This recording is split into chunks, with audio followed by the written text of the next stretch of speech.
ekwu ke mere ma ọda na-eme ekwu esa aghaghị ka akala uhe na bọndụlụ la bọndụ. Yes, a gị nọ na-ewe ọkụ ihe niile gị nọ na-emezu ma ọ dị mma ma ọ dị njọ fada ga-agalịla n'imishọn osukwe gị ka mishọn.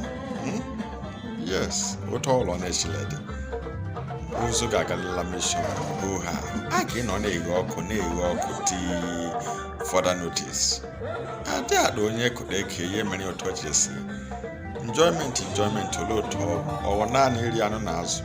Asị mma jụrụ ajụjụ si enjoyment ọwụ naanị iri anụ na azụ ṅụọ mmanya. O nwere ụdị ọzọ, o nwere ndị dị ahụ ekwuru ozugbo, o nwere ndị dị ahụ ekwuru obodo gbalị akụrụ ego na-agbanyeghị ekpenyesi ego ha abụghị ngwongwo ụmụaka. Yes, ọ bụghị ngwongwo ụmụaka, ọ nọ n'okwu ọwụkwa na onye ọla gadufere